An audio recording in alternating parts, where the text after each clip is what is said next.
Nah, seperti yang kita ketahui, beberapa hari yang lalu Gubernur Bali sempat menyampaikan bahwa ada pasien sembuh dari COVID-19 ini dibantu dengan treatment menggunakan arak Bali. Nah, saat ini saya sudah bersama Profesor Gelgel Wirasuta. Beliau selaku toksikologi forensik dan ketua tim peneliti USADA Barak atau Arak Bali, Provinsi Bali. Nah, beliau ini selaku ketua timnya yang meneliti treatment arak tersebut yang digunakan untuk mentreatment pasien COVID-19. Halo Prof. Selamat pagi. Selamat pagi. Selamat tahun Bali semua. Salam sejahtera, salam Om Swastiastu, sehat semua. Prof, bisa dijelaskan pertama ini dapat ide arak untuk dijadikan treatment COVID-19 ini awalnya gimana sih Prof? Ini berawal dari kasus serokadan di mana saat itu sangat mengebohkan. Ada pelingsir dari Batur yang kebetulan beliau itu studi di Bandung, namanya Bapak Wayan Mesenario. Kebetulan orang tua beliau juga pengusade, sehingga beliau berdoa untuk bisa membantu semetonnya di serokadan. Dari berdoa itu kemudian bermimpi mengingatkan kembali bahwa orang tuanya dulu ketika ada masa lalu kalau ada masalah sakit di daerah pernapasan biasanya menggunakan uap arak.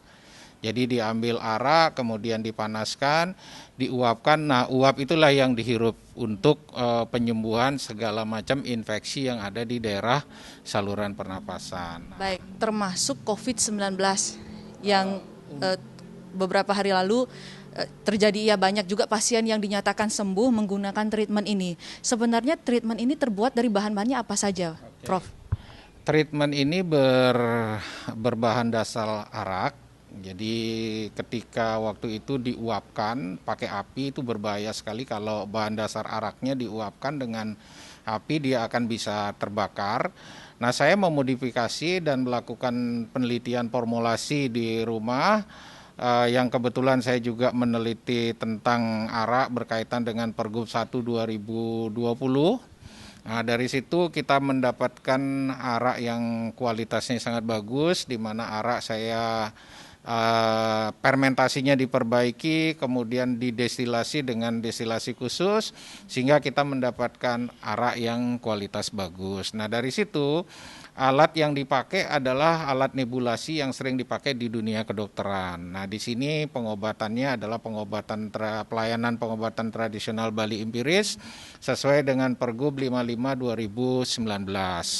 Nah, ini karena dia pengobatan empiris kita bisa pakai. Nah, ceritanya berlanjut ketika kasus serokadan, teman beliau satu keluarga anaknya kena. Dianjurkan melakukan pengobatan ini, kemudian dilakukan dengan penguapan.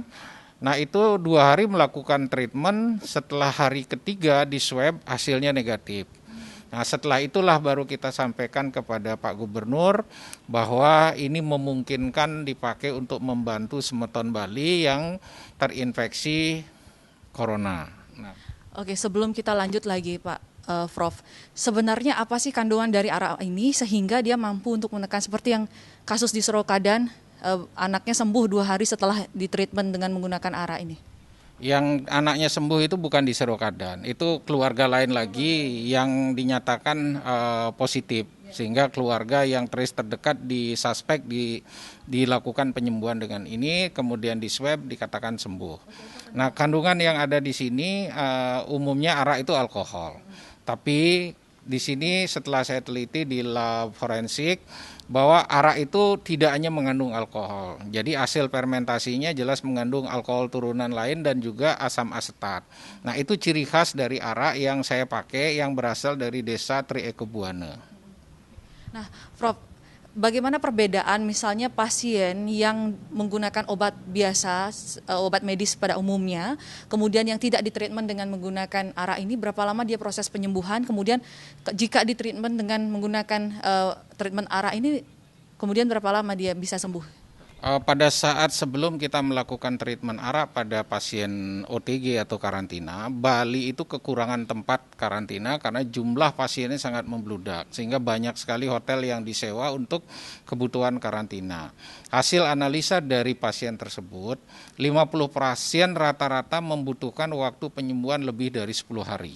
sampai ada 4-5 minggu pasien, sehingga terjadilah penumpukan pasien dan waktu penyembuhan sangat lambat. Nah, mulai tanggal 1 Juli atas izin Pak Gubernur dan arahan dari Kepala Kadis Kesehatan Provinsi Bali, kita mencoba implementasi dari USADE Barak ini. Jadi di mana pasien dinebul dengan waktu 1 jam dengan menggunakan kombinasi yang saya sebut USADE Barak Pranam Kandepat. Jadi tidak hanya niup, itu kita juga implementasikan bagaimana pelayanan kesehatan tradisional Bali, di mana pasien melakukan doa, kemudian melakukan pranayama, itu adalah yoga pernapasan sambil melakukan hirup. Nah, dari situ pada 19 pasien pertama yang dinyatakan positif, kita dapatkan 15 setelah 2 hari di treatment, 15 pasien dinyatakan negatif. Akhirnya kita perluas sampai tanggal kemarin sekitar 800 pasien sudah boleh pulang karena prospek ini. Jadi waktu penyembuhannya 3 hari treatment itu 68 pasien sudah dikatakan sembuh. Wah, luar biasa sekali ya, banyak pasien yang sudah, berarti dipertegas lagi Pak, ini pasien yang menggunakan treatment dinebu dengan menggunakan ramuan ARA ini adalah pasien yang merupakan pasien tanpa gejala. Benar, ataukah ada pasien yang dengan gejala atau pasien dalam dirawat di rumah sakit juga di treatment ini atau bagaimana? Bisa dijelaskan? Pasien yang di treatment ini pasien sehat, tapi dia terinfeksi COVID-19. Jadi disebut zaman itu OTG. Jadi pasien yang sehat tapi terinfeksi virus C19. Nah, itu yang kita treatment. Kalau di rumah sakit tentunya perlu persyaratan khusus yang aturan-aturan yang kita harus ikuti. Jadi di sini pasien sehat kita boleh menerapkan pelayanan pengobatan empiris. Baik. Nah, ini kan sudah penemuan yang luar biasa sekali ya ini, Prof. Nah, kemudian nanti ke depannya apakah ada rencana ini akan dipatenkan atau bagaimana, Prof? Sekarang ini kita sedang susun draft patennya, nanti Pak Gubernur juga ikut menemukan di sini. Kita akan usulkan paten ke Kemenkumham, kemudian akan diproduksi di Provinsi Bali, tempat produksinya mungkin di Desa 3. Kenapa harus di Desa 3? Karena Pelelingsir ini minta masyarakat Bangli yang memulai, jadi biar kesejahteraan dimulai dari Bangli. Nah, kita udah siapkan industrinya di sana. Mudah-mudahanlah semua berjalan cepat sehingga bisa dipakai ke seluruh masyarakat. Tidak hanya yang sakit, yang sehat juga bisa pakai karena ini obat tradisional yang boleh bebas dipakai tanpa efek toksik.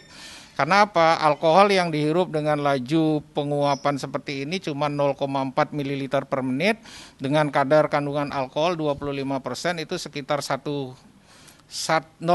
mili jika dibandingkan dengan alkohol pada obat yang diizinkan itu minum alkoholnya jauh lebih sedikit. Kemudian efek toksik yang ditimbulkan oleh ramuan ini juga saya sudah searching bahwa tidak ada publikasi yang mengatakan dia toksik, sehingga sampai saat ini dari sekitar 800 pasien OTG yang kita treatment, satu pun tidak ada yang melaporkan efek toksik, sesak napas ataupun apa, bahkan justru merasakan lega dalam pernapasannya sehingga merasakan lebih fit seperti itu. Ya, baik Prof. Nah, ini berkembang lagi di masyarakat, Prof, terkait dengan temuan treatment ARA ini. Ada yang mengatakan bahwa dengan minum ARA itu bagaimana, Prof? Bisa diklarifikasi nggak, Prof? Sebenarnya kalau misalnya kita minum ARA itu berdampak nggak sih dengan istilahnya penyembuhan dari COVID-19 ini, ataukah memang ARA itu harus dihirup atau bagaimana, Prof? Bisa dijelaskan, Prof? Infeksi dari virus COVID-19 mulai dari saluran pernapasan, bukan di saluran cerna. Di saluran cerna tanpa diapa-apakan, kalau virus masuk ke saluran cerna dia udah mati dengan asam lambung yang begitu tinggi. Jadi tidak salah kalau itu diminum, nggak ada efeknya, sangat berbeda. Ini dihirup. Hirup tujuannya adalah untuk melakukan desinfeksi di saluran pernapasan. Itu uapnya, dan uapnya pun tidak boleh dipanaskan menggunakan api. karena sangat berbahaya. Di Amerika banyak dilaporkan ketika menggunakan api terjadi kasus kebakaran dari pasien yang menggunakan. Oleh sebab itu kita menggunakan alat khusus yang tidak ada apinya. Di sini alatnya menggunakan ultrasonik, getaran ultrasonik untuk menghasilkan uap. Baiklah Prof, terima kasih banyak informasinya, luar biasa sekali temuan dari Prof ini bersama tim ya terkait dengan treatment arak ini. Nah kemudian apa nih menjadi himbauan kepada masyarakat gitu atas temuan ini Prof? Ya himbauan janganlah kita istilahnya membuli terlebih dulu, pelajari apa yang terjadi, tanyakan apa yang sudah diberikan. Kalau dia positif menemukan sesuatu, kita manfaatkan bersama.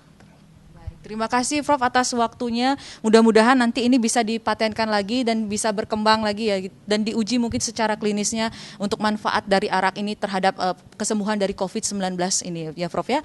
Terima kasih banyak.